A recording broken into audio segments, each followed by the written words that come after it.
नमस्कार दोस्तों, हमारे चैनल पर आप सभी का स्वागत है। दोस्तों हरियाणा और पंजाब के बॉर्डर पर फिर से जो है एक बार किसान इकट्ठा होने शुरू हो गए हैं। अगर हम शंभू बॉर्डर की बात करें या हम खनौरी बॉर्डर की बात करें तो वहां पर जो है किसान नेता और किसान जो है पिछले 3 दिनों में लगातार जो है वो बढ़ते जा रहे हैं और उसका मुख्य कारण है जो किसान संयुक्त किसान नेता गैर राजनीतिक जो नेता है जगजीत सिंह डल्लेवाल, उनको जो है सोमवार को पंजाब पुलिस जो है उनके टेंट से जो कि बॉर्डर पर लगाया हुआ था वहां से उठा लेती है और गिरना व्रत जो है वो रख लेते हैं और बॉर्डर पर ये ऐलान करते हैं कि मेरे जो है जैसे ही इस बात का ऐलान जो है जो किसान नेता जगजीत सिंह डल्लेवाल करते हैं कि वो अब जो है कुछ भी खाएंगे पिएंगे नहीं और जब तक मर नहीं जाएंगे, ठीक है, अपना जीवन जो है वो आगे बिल्कुल जो है वो खाना पीना छोड़कर जो है अपना जो शरीर त्यागने के लिए जो है मरना व्रत जो है वो ले लेते हैं। इसको देखते हुए जो है सरकार और पुलिस प्रशासन हरकत में आता है और डल्लेवाल को जो है गिरफ्तार कर लिया जाता है और उनको जो है लुधियाना डीएमसी हॉस्पिटल लुधियाना के अंदर जो है ले जाया जाता है और वहां पर उनका मेडिकल की करवाया जाता है और वहीं पर जो है उनको अभी रखा हुआ है।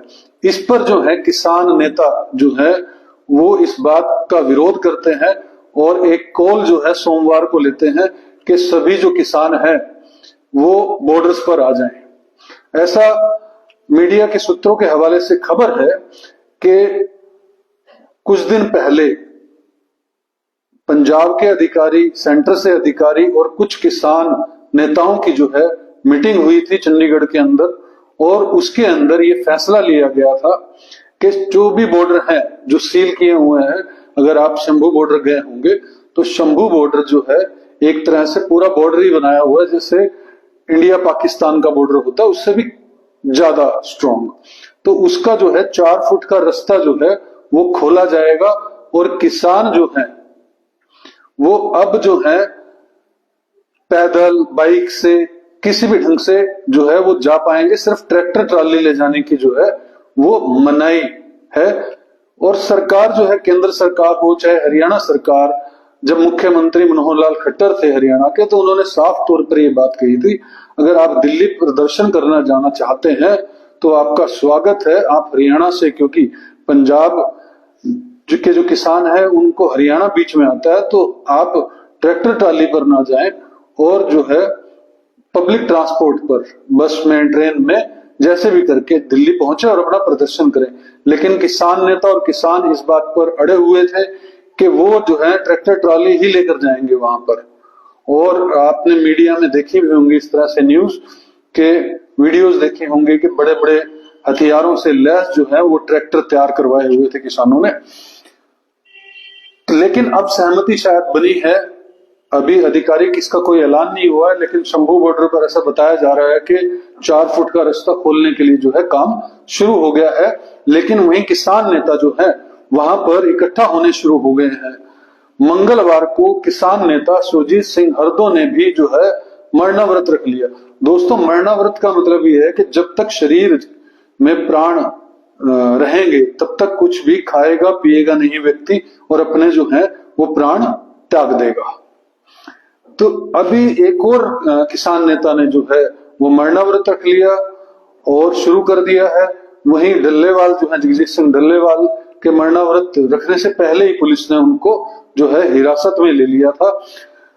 और मंगलवार को डीएमसी हॉस्पिटल लुधियाना के अंदर निर्दलीय सांसद सरबजीत सिंह खालसा जो है वो उनको मिलने के लिए जाते हैं, लेकिन पुलिस जो है उनको मिलने से मना कर देती है, मिलवाती नहीं है।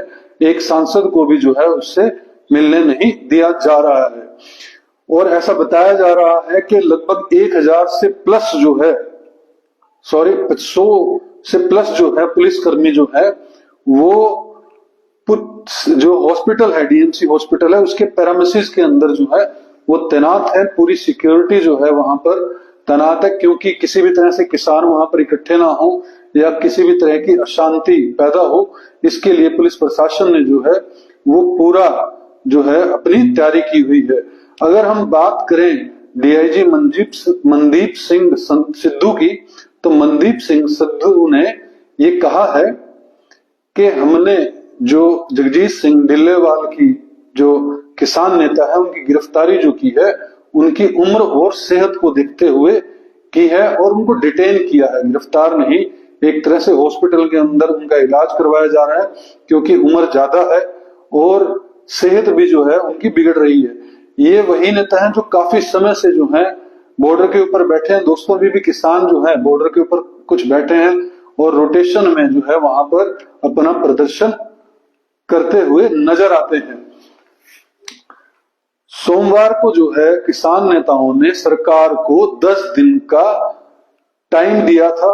6 दिसंबर को दिल्ली कूच करने का ऐलान कर दिया है। पैदल जाएंगे, पैदल यात्रा करते हुए जो है किसान जो है वो दिल्ली पहुंचेंगे और सरकार भी इस बात को पहले से कह रही थी, अभी भी यही कह रही है कि आप जाइए। दोस्तों जानने का प्रयास करते हैं, किसानों का आंदोलन लगभग 2-3 साल पुराना है और इनकी मुख्य मांगे क्या क्या है ये मैं आपके साथ शेयर करना चाहता हूं। सबसे पहली जो मुख्य मांग है, पूरे देश के अंदर जितनी भी फसलें होती हैं उन सब पर एमएसपी कानून लागू हो। सरकार जो है सभी फसलों पर कानून बनाकर एमएसपी किसानों को दे।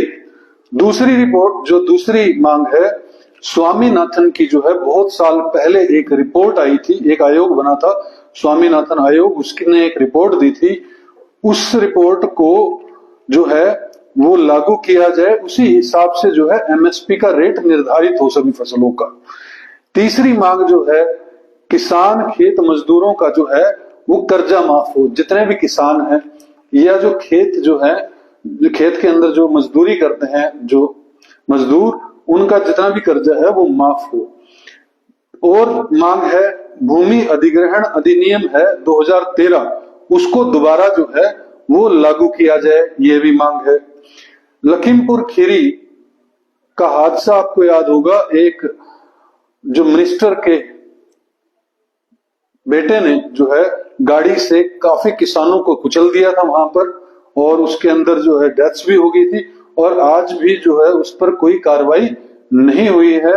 तो किसान नेताओं की और किसानों की मांग है कि लखीमपुरी खीरी के अंदर जो दोषी थे उन पर जो है उन पर सजा सुनाई जाए, उनको सजा दी जाए सख्त से सख्त। एक और मांग है, मुफ्त व्यापार समझौते पर रोक लगाई जाए।